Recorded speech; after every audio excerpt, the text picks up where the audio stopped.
check 1, 2. I guess I'll start. Governor, unusual. We saw a little bit of snow today. Is it bringing back some bad flashbacks from your first year? And is the state prepared for more snow if it were to come? Well, obviously, anytime it snows, it gets my attention, probably for the rest of my natural-born life.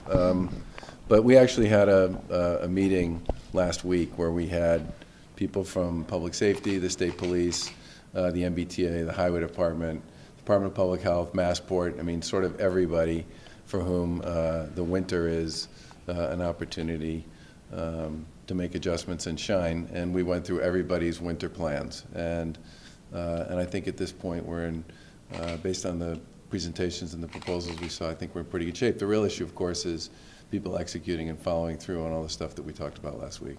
Governor, you took budget cuts off the table and pursued some other solutions. Well, there were a few cuts in there too, Matt, in the solutions that we pursued. Okay, yeah. Sure, yes, but you really didn't exercise your 9C authority. Now November is, after a few good months. Pretty soft, yeah.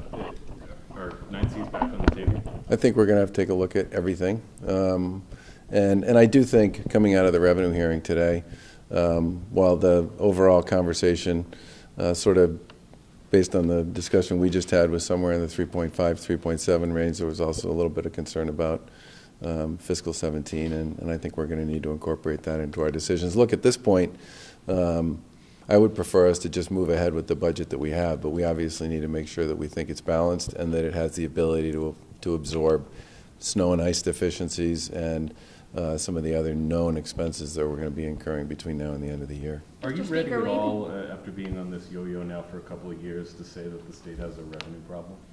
I think at this point in time, I would say that the state has been working hard, and I would give the legislature lots of credit on this, to whittle down what was a structural deficit of about $1 billion in the first year we were here to about $100 million in the year that we're in now.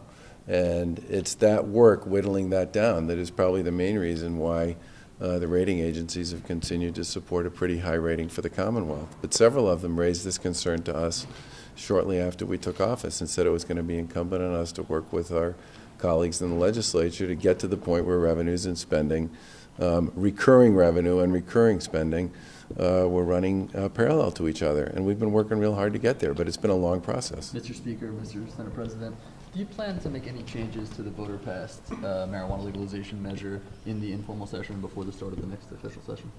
So we've had discussions about delaying some of the dates to give us more time to fine-tune the bill. And in the next few weeks, we have to make final decisions on that. The Secretary of State has to certify the vote of the voters, and based on the margin, we would expect that he would certify that it passed. And at that point, if we decided that it was time to do a bit of a delay, but if it's going to be a delay, it's going to be a very time-limited delay.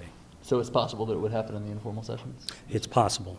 So you might do, in other words, the December 15th deadline, the December 15th is what you're talking about in terms of delaying that date, even more so than it would be if depending on the Governor's Council. So we have to look at all of the dates and figure out what needs to be implemented when, and the further out we go, those dates are easier to move than the earlier dates.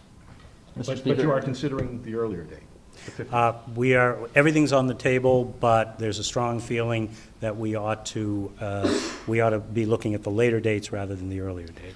I probably would agree with that, obviously, comment by the Senate President. I think that,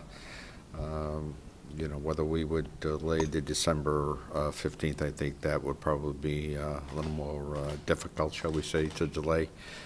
Anything thereafter, I think would be much easier for us to look for a delay. Mr. Speaker, given today's revenue hearing, do you anticipate that you're going to introduce any kind of new taxes or new revenues in the budget this year? As always, I'll wait to talk to the chair of Ways and Means and to talk to some of the other fiscal folks. But right now, as I said before, no decision has been made in terms of additional or other forms of revenue. Would you rule out tax increases or new taxes or fees next year? As of right now, I'm not ruling out anything, which I normally would not do by this time of year anyways. Again, we just had the the consensus revenue hearing for me to talk about new taxes or no new taxes right now, I think is a little bit premature and should wait till we exactly see what that revenue number is going to be and where it stands relative to putting our budget together. Well, last year it was right after the revenue hearing that Chairman Dempsey ruled out taxes for the fiscal 17 budget.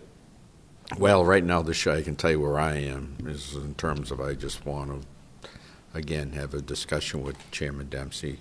Not only that, but see where the Chair of Ways and Means in the Senate and the Secretary of Administration and Finance come down before we talk about what, if anything, we'll do relative to taxes. Again, it's always been my feeling. Again, is as strictly as a last resort, as all of you know.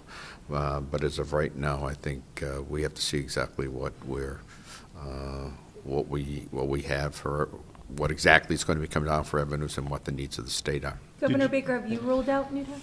Let me do the best I can to talk my colleagues in the legislature out of raising taxes. I think we need to get our budget structurally aligned and balanced, and I've been very grateful for the work and the effort and the collaboration that's been put into doing that over the course of the past couple of years. Did you discuss at all the startup costs for the Cannabis Control Commission? I know President Rosenberg had offered a suggestion of using stabilization funds. Did you follow up on that, or how are we going to fund that? I think how we're going to do it, I think, is a question. I believe we're in agreement, but I think that talking to the treasurer, I can tell you when talking to Chairman Kaufman and taking a look at the situation relative to our bond rating, I think taking money from the stabilization fund may not be the way to go. The question would then become, whereabouts we'd get that money, which becomes a very important question. But I don't think stabilization fund is going to be the answer.